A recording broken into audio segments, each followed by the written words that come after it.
Hello, everybody, and welcome to another edition of Motorsports Today, live on TikTok on a Monday night. Boy, oh boy, do we have a lot to get into from Kansas Speedway, NASCAR Cup Series, race 5 of 10 in the playoffs. Eddie Kalegi, Adam Tropper, Tyrell Baker, our producer Drew Jewah going to be joining us on air today too. Tim Moore not here, but for a good reason, because he was there all weekend in Kansas, and the Madman is driving back from Kansas for the third time in the last 12 months.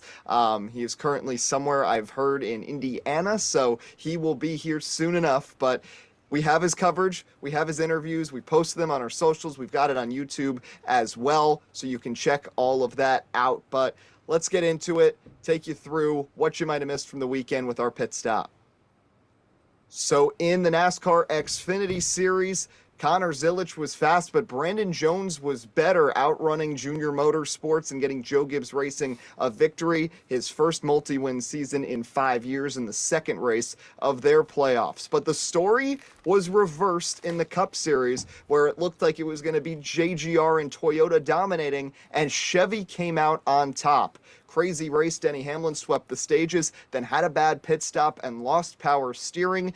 Multiple overtimes caused because Zane Smith got projected onto his side and flipped after contact with John Hunter Nemechek. Late restart, Toyota had the top 5 cars on the restart with Wallace, Bell, Briscoe, Hamlin, and Reddick. Chase Elliott started to charge up. Wallace cleared past Bell. Hamlin got a run, drove his driver up into the wall, and Chase Elliott made contact with Denny Hamlin, slipped by on the inside, took the lead, took the checkered flag, and took his spot in the round of 8. Bubba Wallace and Denny Hamlin both not too happy with each other.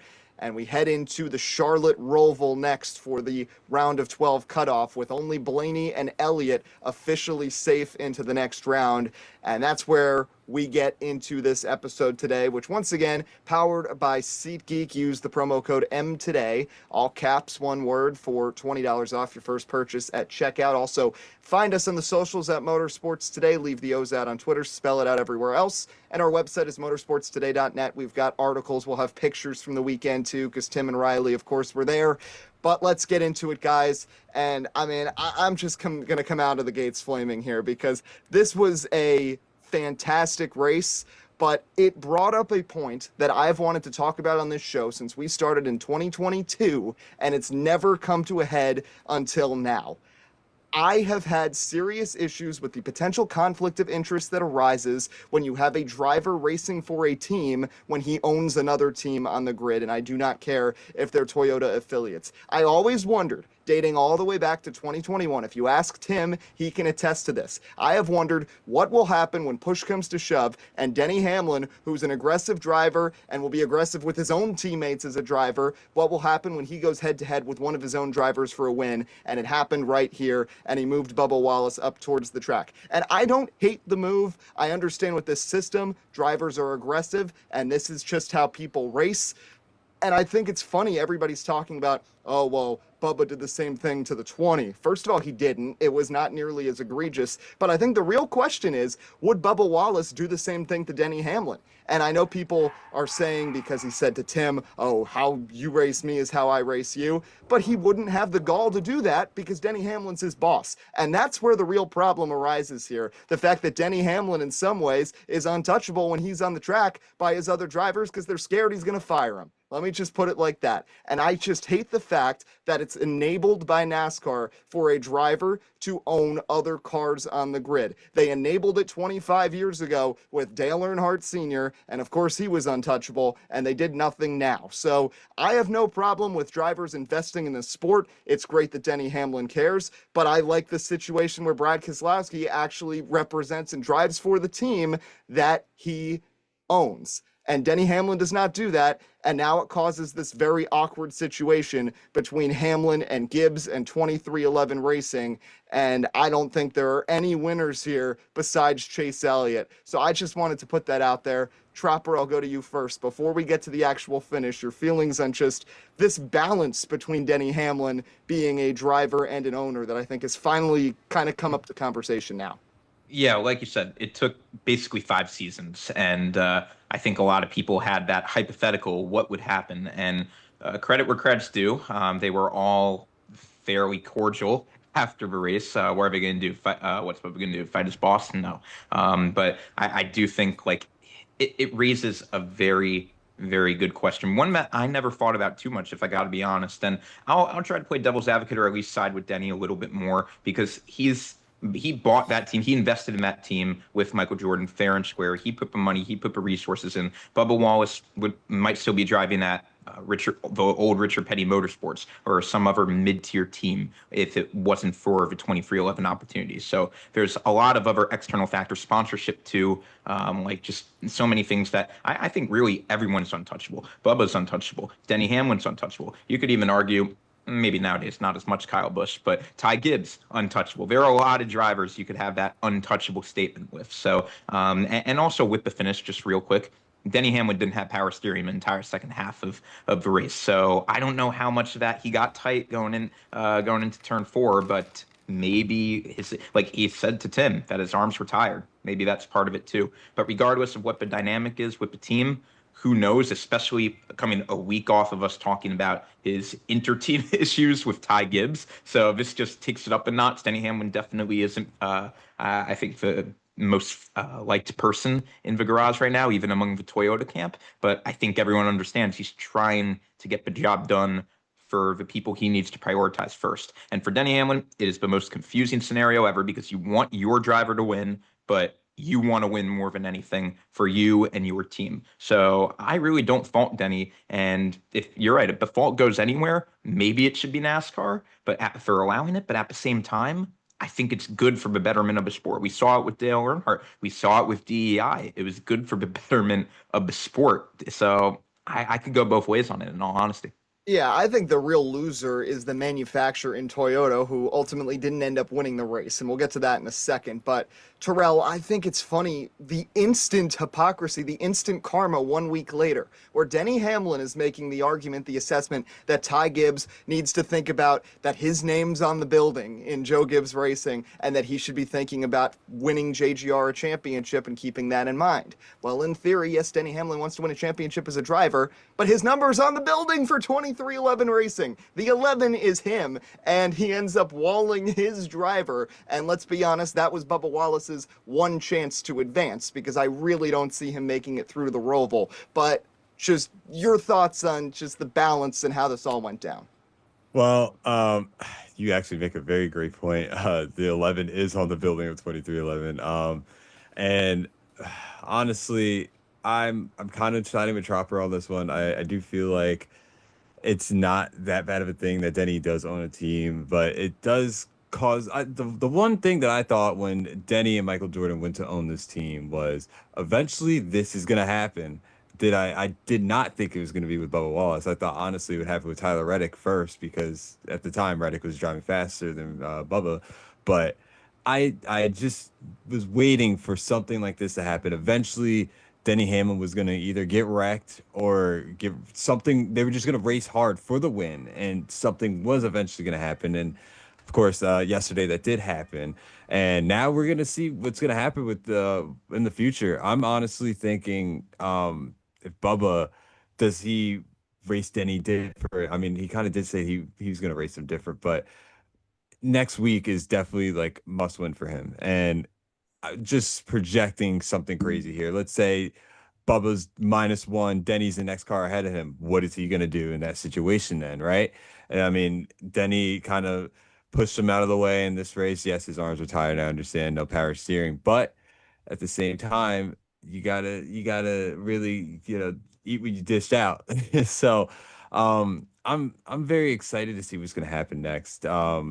With Bubba and Denny. But going back to yesterday's race, I just feel like Denny, he definitely just does not care. Like he says, he doesn't care about anybody else. It's the 11 team. This is like, he wants to win the championship. And I feel like right now he's in desperation mode, and it's now or never, definitely.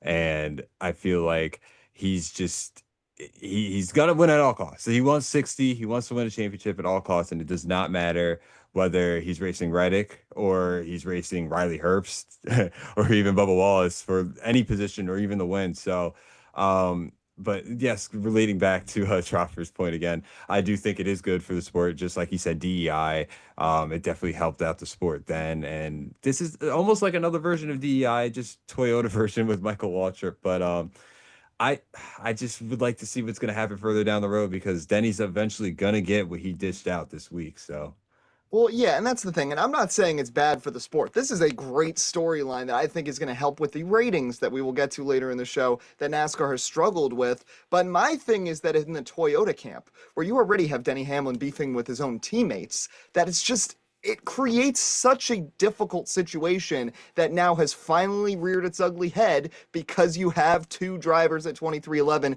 that can genuinely compete with JGR now. And you've got Denny Hamlin trying to chase the championship too, and it just creates a situation like what just happened here where Toyota had the top 5 with 2 laps to go and couldn't win the race. But Drew, I'll let you weigh in here too on just how this all shook out between Denny Hamlin and Bubba Wallace at the end of this race. Just want to first add the comment of what Timmy decided to say. He said, I feel in the moment, Denny dominated. All he could care about was 60 and only 60. Which I could see that, but, weighing in the fact that Denny Hamlin is his own driver. Yes, he has a team to worry about, but he said he's always going to put himself first. And I can respect that. He showed that when he was going for the win. And like I said, it's just, you have to think about it from the dynamic, too, that Bubba Wallace is going for the win, and he wants his team to go far, but it's finding that balance. And I feel like Denny Hamlin before this had found the right balance and had continued to race his drivers with respect, but give them that little bit that I feel like he doesn't give his teammates. So it's going to be interesting to see if anything happens from it. But Bubba Wallace didn't seem to be that upset. Him and Denny have always raced super cleanly, so it's going to be interesting to see in the next couple. Well, I know we only have we have how many races? 5 races left. To see if anything. I don't think Bubba Wallace will do anything to interrupt, to mess up Denny, but definitely something to look forward to.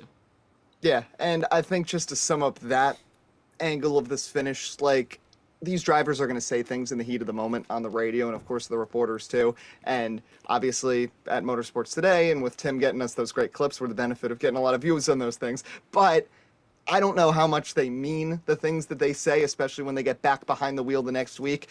A lot of times that anger does not carry over. Sometimes it does, and there's some crazy people who've been behind the wheel in NASCAR before that will make grudges last a long, long time. But I don't know if that's necessarily going to happen here.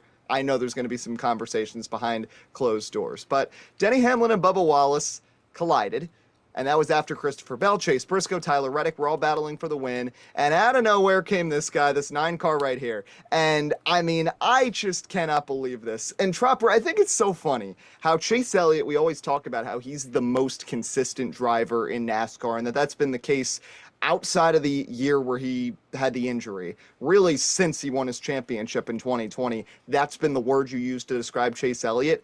Yet, even though he's the most consistent driver up front, it feels like the races he wins are when you least expect him to win. I mean, he made it through Atlanta, through the big crash, and I don't know how many people thought he was going to win that race. His win at Texas last year seemingly kind of came a little bit out of nowhere. And I mean, here he was 10th on the final restart.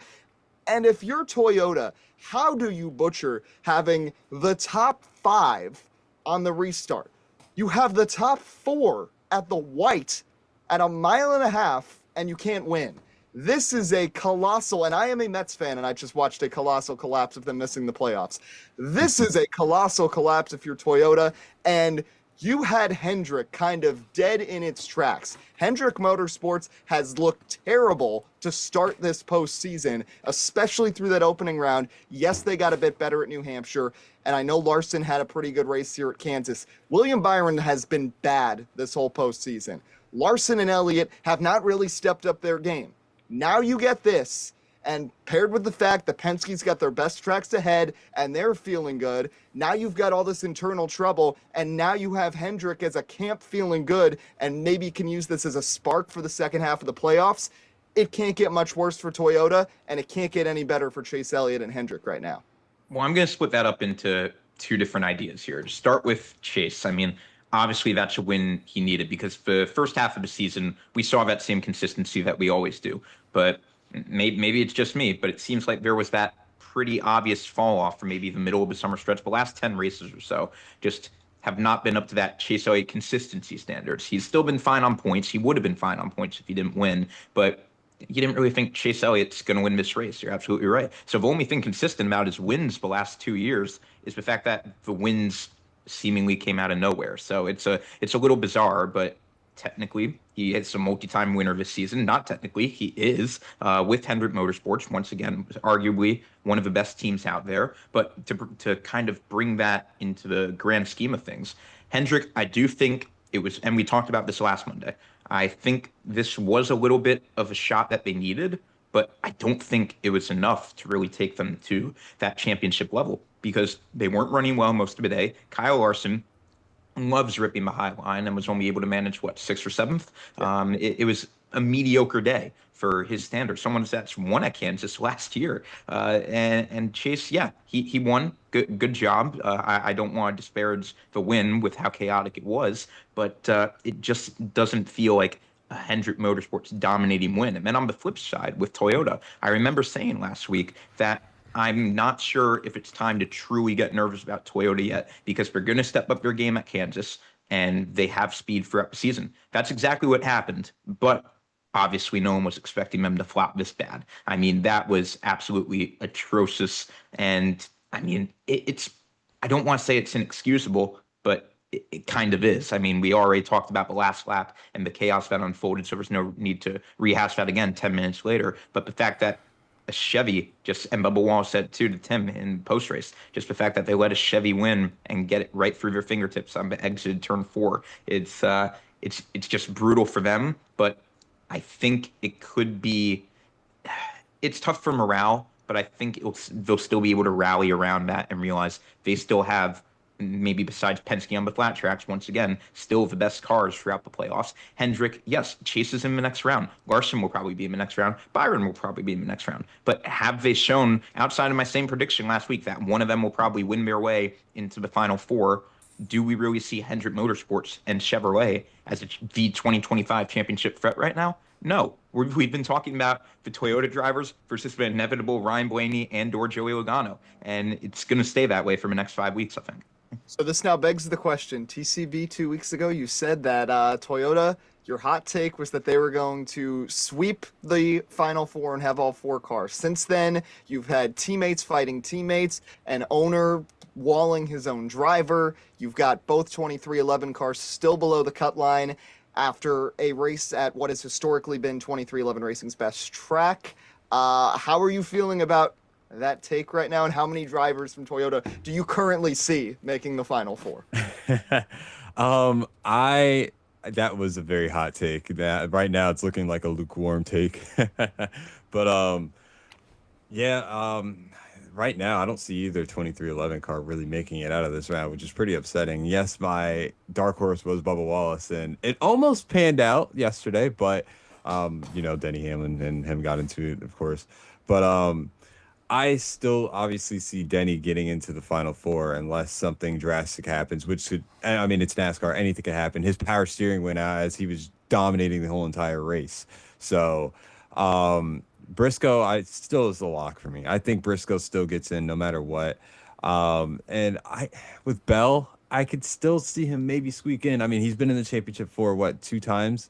2 times in the past 3 years or something like that. Yeah. So I could see him squeeze in and get into the Final Four again. Now, that revolving door of that 4th driver, I can't put another Toyota in it. Really, I really can't. I'm gonna have to put Blaney in it, honestly. I mean, I could see 3 Toyotas and a Ford going for it, and I guess my dark horse would be Chase Elliott in the 9 because it seems like, I mean, Kansas really showed me a little something. Like, this is probably the best he had run, like from maybe stage 2 on to the end of the race where he was actually legit top 5 and like a little bit outside of the top 5, but he was like up front for the good portion of that 3rd stage. And seeing that kind of made me think, you know what, maybe they're coming back a little bit, you know, maybe like he kind of reminded me of like how Byron had been running like early in the season. Byron just like running how Bowman's running now, pretty much. But yeah, with that, Kansas kind of swayed me a little bit, not just because of the win. Of course, it was a great win for him and the team, but I Chase would be the one Chevy that I actually put in. I'm not sold on Larson. And I hate to say it because I feel like everybody in the industry or anything that you listen to or watch, anybody that says anything about Kyle Larson, they say he has not been the same since the double. And I'm on that bandwagon with everyone because it's true. This is a track that he would definitely dominate at, and just to see him, I mean, he always hits the wall here, but to really get in the wall and not really have that dominant day kind of showed me, I don't know, I'm not really too sold on him. So, but yeah, again, Chase Elliott, I think he'd be like the one Chevy that makes it in. Yeah, and I think it's funny too, to Tropper's point quickly, like Larson, yeah, that's a mediocre day for his standards. But when he talked to Tim, he was like, "Oh, this was the best car I've had since Charlotte." And to see Kyle Larson kind of taking solace in a seventh place run where he knocked down the wall like 3 separate times and was really irrelevant at the end of the race in those overtimes when there were so many other playoff drivers that were truly in the mix for the win, is surprising. And I'm not even talking about William Byron, who was irrelevant the entire race and outside the top 10 most of the race. And they were making note on the NBC broadcast. They were like, wow, he's up to 13th because he was running in the 20s. That is not Hendrick postseason standards, especially for someone who led the points for more than half the season. So that's concerning. But Well, now that begs a really recurring question, Eddie, that I've been wondering for really since May, and I think a lot of people are. Is it Hendrick Motors? Well, clearly, Hendrick Motorsports has had a little bit of a fall off. That's no secret. But how much of it is Kyle Larson truly just losing confidence and all hope in May, like people speculated after the double attempt, versus the equipment? I don't know if it's him losing confidence. I just still feel like it's very difficult to kind of mentally, and I'm not saying he mentally checked out while he was doing IndyCar for a month, but to be able to then put the fortitude back in and lock back in the middle of the season, I think is tough, especially how deflating it was. And I know last year was a very disappointing end to it. But this year, I'd almost argue was worse for him because it was completely his own doing. Last year, he could blame a lot on the circumstances and the weather getting in his way. This year, it's all him. He wrecked himself twice. He wrecked himself in the Indy 500 on a bad move in turn one, and he managed to wreck himself at a mile and a half that's supposed to be his strong suit at Charlotte. So let's be real here. I think it was mentally more draining for him because he can't blame it on, oh, well, there was nothing I could do. It was out of my control. It was fully in his control, and he sold the bag in both the races in the same day. So I think it mentally taxed him, but I wouldn't say he's lost confidence. I do think there's an element to this, too, that Hendrick's cars just simply have not been as good since June.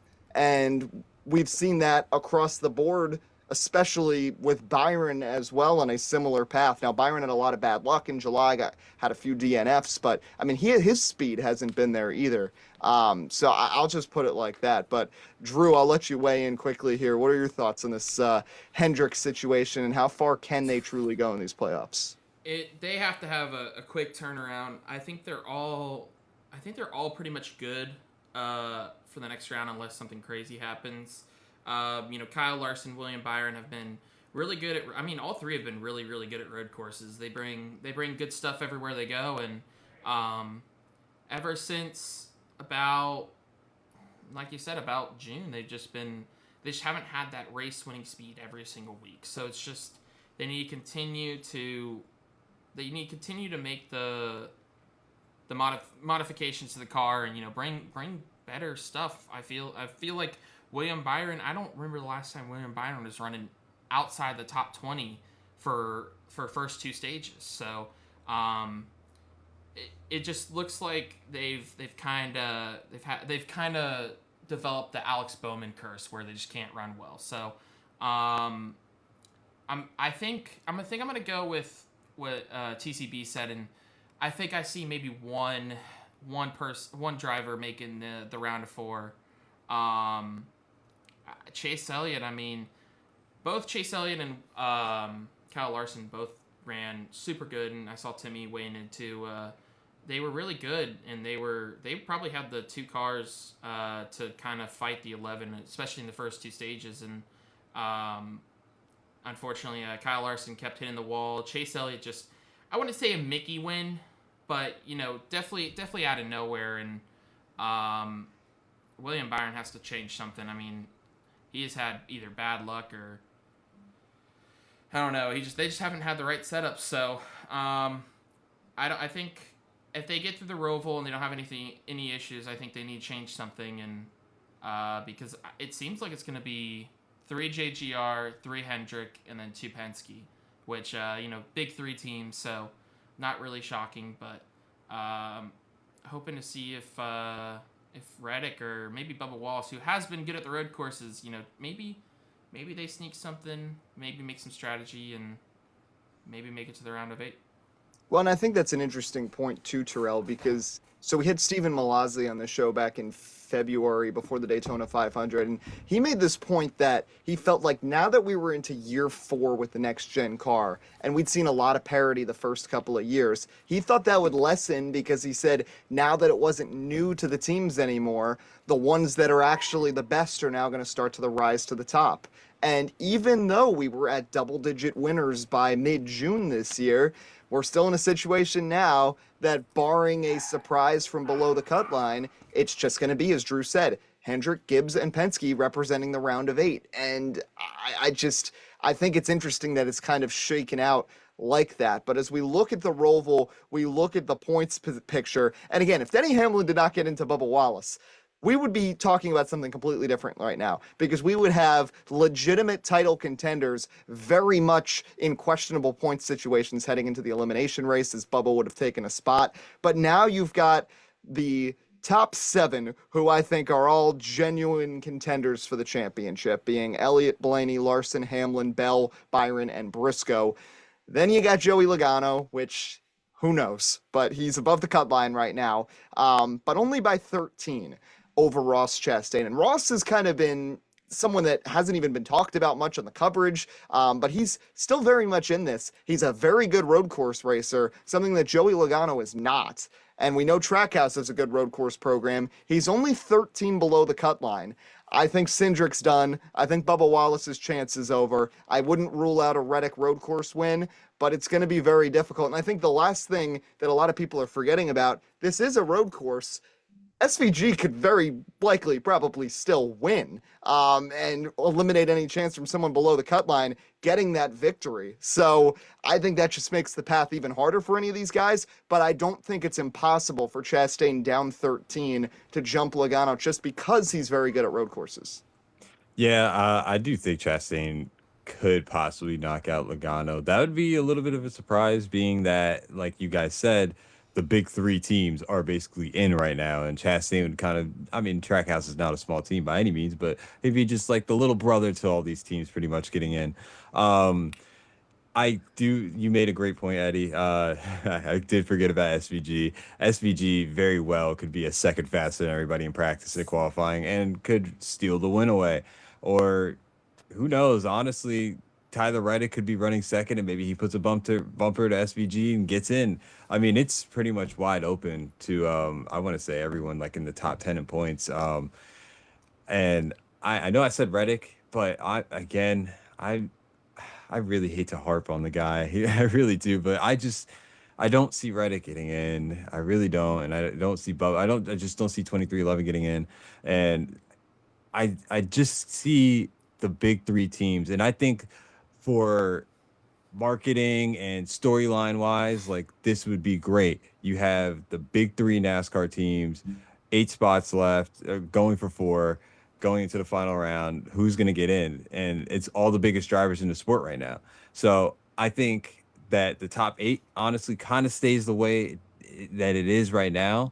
Let's hope Logano doesn't get into the final 4, but no offense. But yeah, I think this is going to be like must-see TV going into this next round if it stays this way. I mean, there's the storylines write themselves. You've got 3 Hendrick drivers, you've got 3 Joe Gibbs drivers, and then two Penske drivers.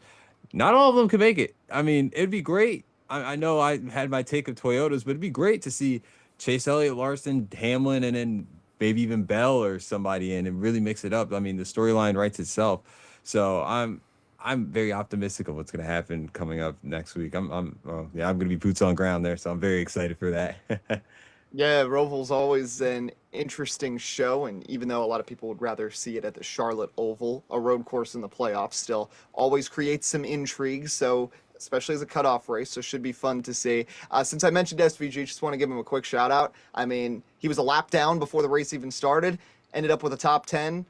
Last couple of weeks, that 88 car, New Hampshire too, has been really fast in the ovals, so maybe it's starting to click, and if he figures it out, heading into 2026 with Chastain and Connor Zilic as his teammates, Trackhouse could be a very fun watch next year, especially if Chastain can make his way into the round of 8 this year and have that momentum going forward. But let's talk about the other big story from this race, that there's been some unexpected flips in NASCAR over the last couple of years, particularly with this next-gen car. Zane Smith on his side all the way through 3 and 4, and then upside down on the front straightaway. I mean, and you said it off air, Tyrell, that you'd seen a lot of clips about the Anthony Alfredo wreck like 5 years ago in Xfinity that was reminiscent to that, and obviously happened at Kansas too along the wall. This was such a bizarre crash that kind of just happened out of nowhere, and it didn't even look that violent. It looked like a regular old one car hitting another one into the wall, but it seemed like the 42 hit the 38 at the perfect angle to just flip him over. Yeah, honestly, it was very surprising, being that the next gen is known as just such a rugged car, right? So tough, grr. And just to see him get squeezed up in the wall, like you said, very unexpected. I didn't think that was going to happen when I saw the replay. I was like, how did he end up upside down? But yeah, that was very, very odd. And just like Anthony Alfredo also. But looking back, and also I was also thinking about this too. Over the week, I saw some clips on Twitter also of some more wrecks at Kansas within like the past 10 years. Like there's been some heavy hits, Byron off of turn 4, I remember. And of course, with Eric Almirola flipping over, or not flipping over, sorry, getting up in the air and breaking his back. So, yeah, Kansas is just known for some really weird accidents and wrecks and random flips. I mean, there was a blowover right in the ARCA race a few years ago, I believe, on the back straightaway. But yeah, back to Zane Smith, very odd. And again, the car is just so rugged and tough. I was just not expecting. I didn't think that would happen, that the car would just climb the fence like that and then ride on its side. Honestly, we've seen so many times, like at Bristol when Casey Kane was on his side, he landed back down on all fours. But I don't know what. I guess it was just the momentum that just took him off the wall and just rolled him over. But yeah, it was very strange to see, and I've seen the memes from it, so I guess all publicity is good publicity, I guess, right? But look at what he did. Yeah. But yeah, it was bizarre, and maybe I'm being a little reactionary here, Tropper, because this just happened. And I know we haven't seen a wreck like this in the first 4 years of the next gen, but and everybody talks about the blowovers and of course the catching fire situation. I think a very underrated kind of weird physics thing that's a little scary with the next gen car is how easily these cars can get picked up in the air from side contact. And I think all the way back to the Clash this year when Ty Gibbs was beefing with, I think, Justin Haley, and went up to him and just side slapped him, and it somehow like boomeranged his car up in the air. And I know this was not the same situation. Of course, this was a much higher rate of speed. This was a much more of a force bearing down on the 38 than the 54 had. But it's worth noting that it feels like it's very easy for these cars from side contact to kind of get bouncy up in the air.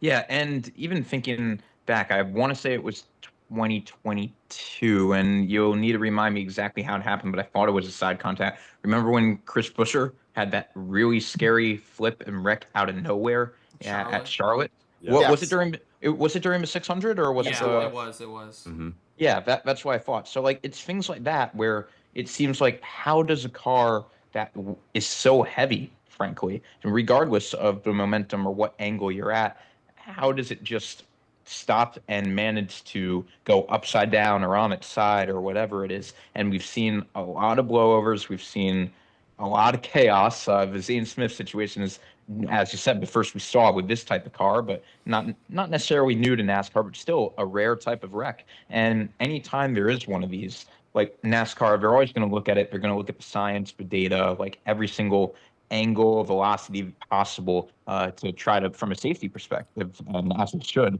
to try to prevent it from happening again. But when it comes to racing, it's just too unpredictable. There's no way to. And I'm not really sure what the answer is. I'm not even sure if the safety conversation needs to come up because Zane Smith's obviously fine, thankfully, and everything seemed to have done its job this time. But it's just, I don't know whether it's Kansas, the next-gen car, all of the above from what we said before, like what's leading to this, because I genuinely don't know. Yeah, it's bizarre. Good to see Zane Smith was okay. Definitely did not see that coming. But that's our little Kansas talk. Again, we've got all of our compilations. We got our interviews. We got stuff on the website. So we had another great weekend covering NASCAR on track. Great job by Tim and Riley for all their hard work. But for the final few minutes of the show, wanted to touch on a couple other quick topics for you. Number one, I want to talk about the ratings because Tropper and I had this conversation, wanted to revisit it because we posted a clip and a bunch of people weighed in on TikTok on their own opinions. A lot of them echoed the same arguments that me and Tropper had, where I was more about the car, Tropper was more about the point system and the TV coverage, and everybody had those same things. There was a couple of other interesting arguments that we'll get to in a second, but I'll go to Drew first. Like, I feel like these last couple of weeks, I hope, end up driving more people to want to follow. As bad as the playoff format is to some people, and as problematic as it is, you can't deny that there's some pretty great storylines right now. You've got all this turmoil internally at Toyota, driver versus driver/owner. You've got Chevy now with Chase Elliott, most popular driver, winning. And oh, by the way, you've got Penske getting right at the right time, the same team that's won the last 3 championships. And Joey Logano somehow still in this mix too, as Hamlin chases an elusive first championship. Chase Briscoe's a fun story. There are so many reasons for fans to tune in right now, and we've had 3 straight weeks of very good races that I just hope that kind of helps the ratings a little bit. Yeah, there's been a lot of things that have drawn more people to NASCAR, and it's not just the races. I mean, we have the first NASCAR game coming out in, I believe, 4 years with NASCAR 25. So NASCAR, iRacing, there's a lot of different things that have gone into promoting and going to different tracks. I mean, this is the first time, I believe, in a very, very long time, maybe the first time that NASCAR's went out of the U.S. To race. First since 1998 Japan, the exhibition, so almost 30 years. Yeah, exactly. So it's like they're attempting, and you've seen it with F1 with going to America, adding more tracks. So NASCAR is trying to pick up the slack, I would say. I mean, for a very long time they weren't really putting themselves out there, and you see it on the social media side, a lot more teams and a lot more. There's a lot. They're keeping up with today's terminology. You see all the funny little clips about all that stuff. So it's interesting to see, and I feel like with how NASCAR has been approaching it is, they're trying to bring stuff back. So and that's not even just drivers and the big teams racing. So I'm curious to see what NASCAR continues to do, but everything they're doing is a step into the right direction. I think so too. I think overall, especially over the last couple of weeks, there seems to be the right minds speaking to turn things around. Now, I got a lot of flack from some people in the TikTok comments because of how I said that NASCAR doesn't need the quote-unquote old guard of fans because they're old, and a couple of people took offense because I basically put them in the grave. So I apologize to those people, but I feel like the point kind of still stands because at the same time you do have to appeal to a younger audience, and I do agree that NASCAR has done a little too much of that at times with playoff format and everything. But there was a very interesting comment. We got like 50 comments on this post, and there was one that stood out to me that I kind of want to get TCB's input on. So there was someone who said that NASCAR drivers back in the day, in like the 90s, were viewed as like these superhero, superhuman figures, and that now they're not. And the guy attributed it to the fact that it's so easy for people to get souped up cars nowadays, and you can just take your Ford Mustang and zoom it down the road. It was a kind of crazy long explanation, but he basically said that NASCAR drivers themselves were seen as like these like incredible superhuman beings that people wanted to be fans of, and now they're not. And I don't necessarily disagree with him. I just come from the angle that part of it is because these NASCAR drivers don't really exude the personality to be viewed like that, aka, I mean, we saw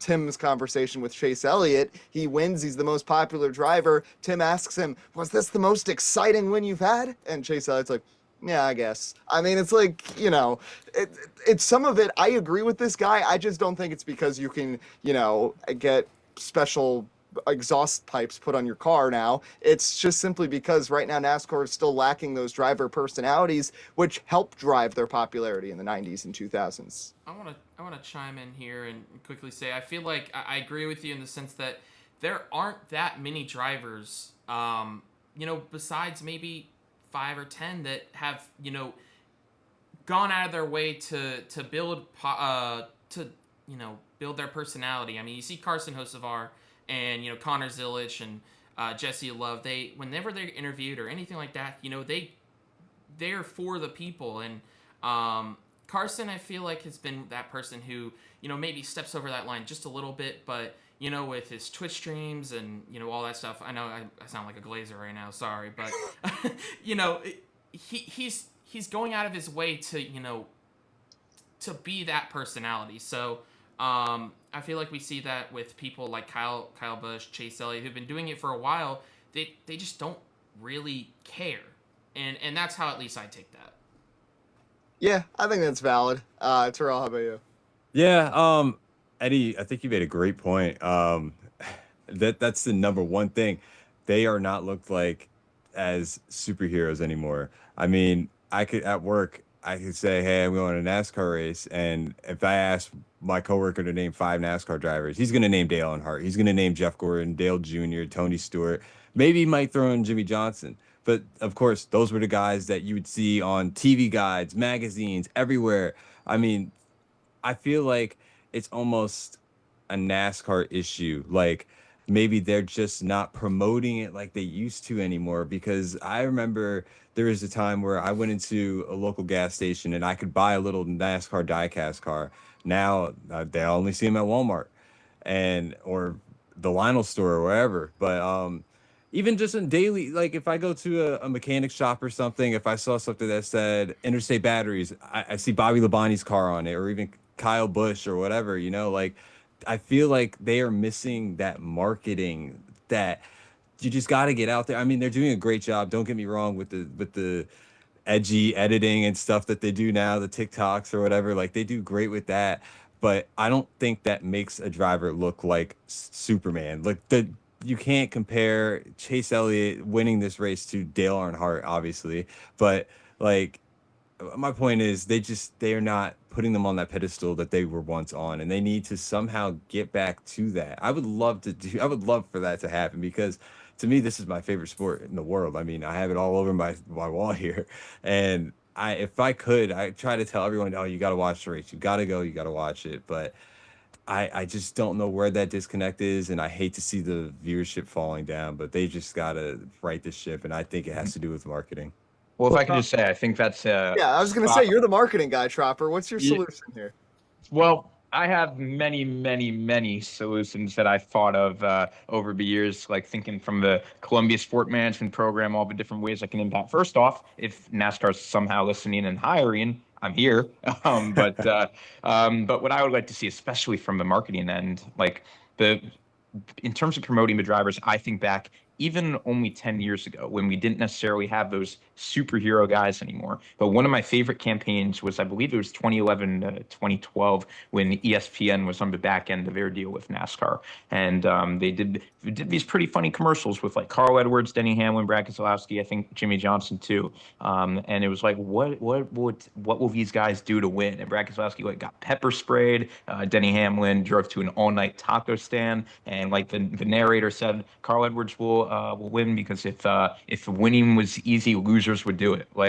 That was edgy, that was funny, that was memorable. And yes, we don't have a lot of those same personalities anymore, but something like that would help. And obviously, from the marketing aspect too, sponsorship comes a long way. Like TCB said, obviously, like you used to be able to walk into the corresponding store, whether it was a gas station or like the Home Depot, for example. We used to have the Tony Stewart shopping carts.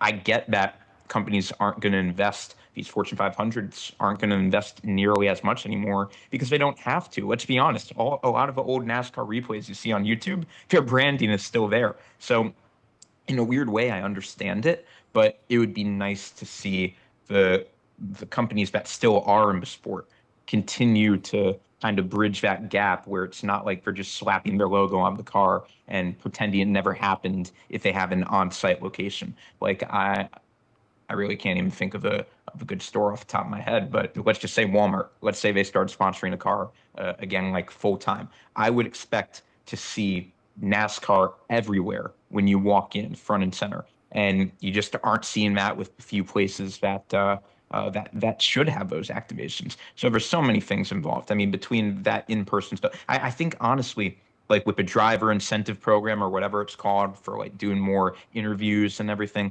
that's perfect. I think the social media team has been cooking. I think there is a lot of good and a lot of positive in the right direction. But Carson Hocevar is no Dale Earnhardt. Let's be honest. Is that personality really going to match? They could both be aggressive drivers, but I don't think anyone's going to be calling Carson Hocevar an intimidator. So that's where that mismatch happens. And it's the mix of the drivers needing to go out there and create their own brand. Absolutely. But when and we talked about this on the show before, Eddie, when they're hindered by sponsors, there's only so much they could say to make themselves memorable, make themselves a personality. I get they don't want to cross that limit.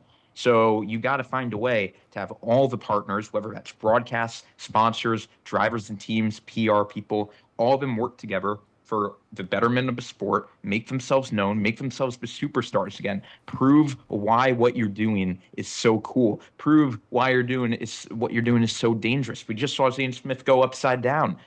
There are so many elements that can be used here. And I like to think it starts with the commercials. As I said, I'm a big proponent of a big in-your-face, like almost funny or edgy marketing campaigns, but it could be anything. Just get these drivers' names and faces out to the masses more. Can I jump in real quick? I'm sorry, Eddie. Yeah, no, go ahead. So Tropper makes a great point, and I just want to point out, just for instance, like the Daytona 500, right? We've seen for years how they promote this, right? Drivers' faces, they do little funny things sometimes, maybe. I vividly remember this year for Daytona 500. It was so bland and boring. They showed like the usual Fox thing where they have like Bubba Wallace, Joey Logano, Chase Elliott. We need to have faces in these commercials actually doing things, maybe like racing, animated, whatever. They just need to. This is supposed to be the greatest thing ever. You're supposed to be selling the show, and they are just like, well, Fox, at least for this instance, they're just like, Daytona 500 on Fox, 3 p.m. That's it. And just watch it. Like, you got to bring people in. So I totally agree with you, Tropper. Yeah, you're good.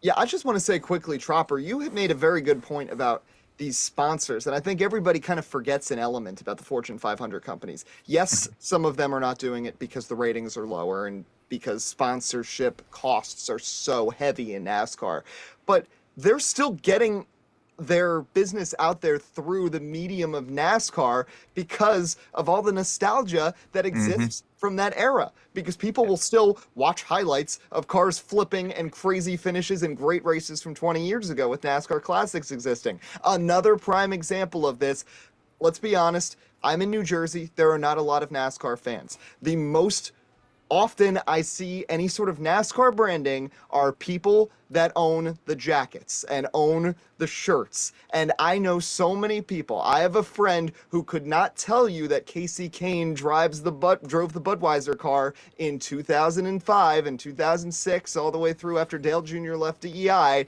but she has a Ray Evernham Motorsports Budweiser jacket because it looks cool. And that sponsor is not sponsoring NASCAR anymore, but it's still getting its brand shown whenever she wears it in public, and that's just the prime example of all that. So I just want to say that's a very unsung point that I think people need to understand too about sponsorship. Drew, go ahead. Oh yeah, I was just gonna add on to TCB. They need to do. There should never be, for your biggest race, a commercial where it looks like it was stamped together in 20 minutes. And it comes down to the fact, I don't know if it's laziness or I don't really, it's hard to tell, but they I'm gonna use all your points and kind of mix it all together. They need to change the interviews. I mean, they need to do these funny little things with. I feel like what they did for San Diego was a step in the right direction, where you actually have people talking, and it's more than just like a 15-second where you're using clips from years in the past. So I was going to say, Drew, sorry to interrupt, but San Diego was the best marketing NASCAR's done in years, in my opinion. I mean, they were making Sabrina Carpenter jokes going along with the Byron memes. Like, it was it felt like a mini movie, like a whole Top Gun 7-minute thing. I just had to say that. Sorry to interrupt. Oh no, you're good. Like that. It shouldn't be just a one-time thing. Yes, it's a new layout and it's the announcement, but I feel like we shouldn't be able to pick apart just one specific commercial and just say, oh yeah, this was good. When was the last time we saw this? So it starts with that, and maybe putting different commercials and trying different things out. I feel like NASCAR in the last couple of years hasn't really tried anything for their commercials. I feel like TCB said you've seen the same commercials for each race. I mean, when you see they were promoting, I think it was Las Vegas, they in the middle of the race they do Las Vegas, 3-4 drivers, and then next Sunday. So it's like, how is that? That's not fun. I mean, you see this thing every single year. You got to at least change it up somehow. That's my thing. Change up something, make it more unique, and you'll get more clicks. Yep, and I will say from the business standpoint too, NASCAR, credit where credit is due. They've hired new marketing firms and creative agencies I've been seeing on Sports Business Journal. They hired one to get younger fans. That's why we saw the Rizzler of all people at Daytona, and they just hired another one. They just hired another firm to try to get those older horror fans back. So they're trying to play both ends here, and that's how they should. But when you're playing both sides, it's hard to win. It's hard to come to a conclusion or an outcome that works for everyone when the two demographics you're trying to keep and one you're trying to gain are so different. That's the $1 million question, and that's what we need to crack. And when we can crack it, if we can crack it, then I think NASCAR, I'm not saying they're ever going to compete with the NFL in ratings again, but maybe at least get out of this slump and build towards, keeping their role as the number one motorsport. Because as much as I hate to say, maybe I'm a little bit of a NASCAR purist, but F1 has that stronghold. In my program alone, no one gives a what about NASCAR besides me. They were talking about the F1 Vegas Grand Prix the other day, and the professor was literally like, raise your hand if you like F1. I obviously, outside of me, I raised my hand. But there were 8 other people out of 40 who seemed to consistently follow it. And granted, we have people from all across the world in our program. So it's not just the American standpoint. There are a few, but where's that energy with all motorsports? What is it about F1?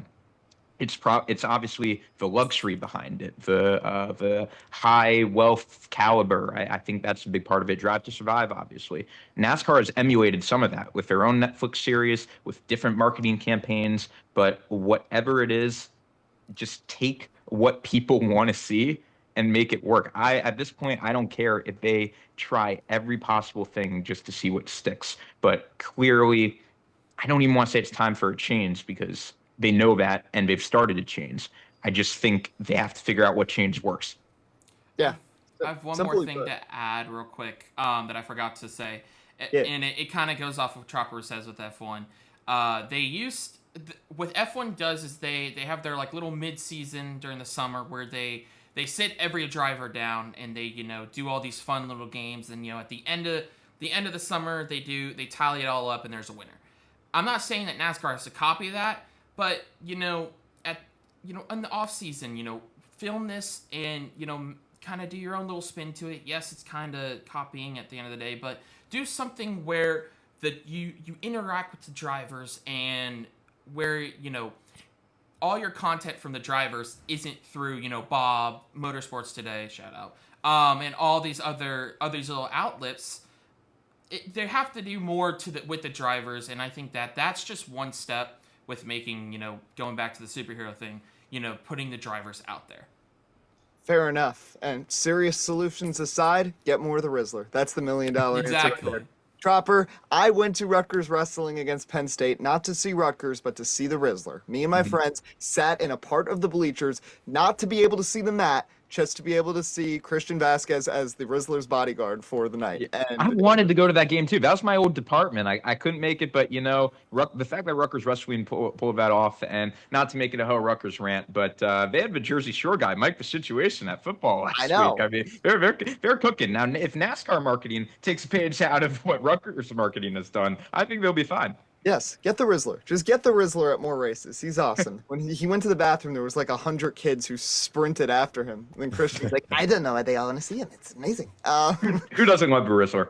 I know. And didn't forget Livy Dunn. That wasn't the marketing firm, but she was there earlier this year. Like, they get more celebrities too. I mean, that's another angle that they could easily take. These influencers, these celebrities. There's so many different ways to engage with content now. And there was another guy that's going to 100 stadiums in 100 days, I think. And he visited Trackhouse's He visited Rutgers for the blackout game. He visited Trackhouse. He visited New Hampshire. Like, get more people like that in on it. There's so many things they can do. Yeah. Well, on the subject of young fans, let's quickly touch on this to finish. Tropper and I talked about it. NASCAR, new video game, NASCAR 25. There's been some mixed feelings about it. And we've got our two gamers that have their steering wheels in the purview of our camera. So go to TCB and then Drew to finish. Your thoughts on what you've seen on the game coming up? The game graphics-wise looks great. I'm gonna just be completely bold and honest here. The game does look great. Like, everything looks great. The shadows, the cars, everything looks great. But the driving looks good. Like, the physics of the player actually driving the car looks great. But from what I saw, like, the AI looks a little, and I could see people are like, oh yeah, don't worry, you can change the settings to where, like, you can wreck them easier or something. Like, I saw the clip of North Wilkesboro, the guy driving as Byron. He got sideways and hit Ty Gibbs, and Gibbs did this unbelievable save that if it happened, Mike Joy would be screaming at the top of his lungs because he made this crazy save. But that's not. I don't want to have to change a setting just to have some realism, like I wanted to, like NASCAR 2004, if I got into Dale Jr. at Bristol and he got really sideways, I could easily turn him. I don't want to have to change the setting just to wreck a guy. Not that I'm going to go out there and just wreck people, but but just in general, just for like the real racing fans or even the arcade fans. Like, I'm sure my girlfriend's going to want to buy the game, and she's going to she doesn't really, no offense, she doesn't really like oh man, who's her least favorite? Kyle Busch. She doesn't really like Kyle Busch, so she'd probably wreck him.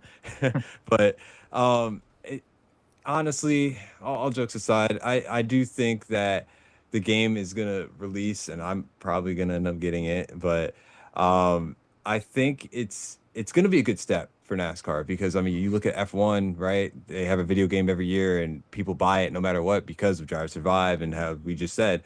So this could be another way to bring in young fans. Definitely, they're going to see it on the marketplace. Oh, NASCAR, they're going to buy it. It's a racing game, and then maybe they fall in love with it. But yeah, I do think there could be some improvements for the racing purists like myself. But definitely a good step in the right direction, and I hope it's not like NASCAR Heat. So, Drew, how about you?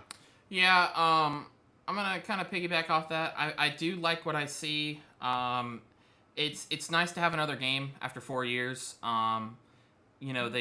Motorsports Today was going to do their whole thing with ignition. Ignition was terrible. It's going to have to be. It's an improvement. It's a start, and from what I've heard is it's like a building ground. They're going to build up from this game. They're going to add things over time, and that's something I can respect. Someone who's come from league racing, and I know Eddie's done it with me. I don't know about TCB, but we've done league racing, and it's been a staple. If they can continue to improve that, it's going to be interesting to see. My only concern is the damage model. Seeing that, I think at Daytona when they're in the in-car, the hood is not how it's supposed to be. I know it's a pre-build and all this stuff is going to change, but that's the kind of thing that I'm skeptical about, and we'll see. I'm going to obviously buy it. I'm a huge, NASCAR gaming fan, so curious to see what they did in about a year and a half. I think this is a good building ground at the end of the day. Well, so. Honestly, as long as the game works, that's what matters, because that's the benchmark we have. I hate to say it, True. but I trust iRacing. These are the guys that have, and I said this on Friday, these are the guys that had the source code to NASCAR Racing 2003, arguably the greatest racing game of all time, the one that's still modded to this day. These guys are passionate. Dale Earnhardt Jr. has been behind this. It's going to be a good, or at least a decent game. And in terms of that marketing aspect, and I think the whole purpose of bringing in young fans, how do you think I started watching and paying more attention to F1? When I knew I needed to get into it, I started playing the video games. I learned the drivers. I'm not saying they're going to get millions of fans from this, but anything helps. And video games is probably the easiest way to get to the younger demographic these days. Good way to sum it up. Friday, we will be back on the air live at 12 o'clock p.m. on WRSU.org, after on Spotify. This episode, YouTube, Spotify, every episode now going to be on YouTube as well as Spotify, wherever you get your podcast. So many different ways to check it out. Also, check out our content from Kansas Speedway. Great work from Tim and Riley this weekend. But for Adam Tropper, Drew Jewah, Tyrell Baker, I'm Eddie Kalegi, signing off of this episode of Motorsports Today. We'll talk to you again on Friday.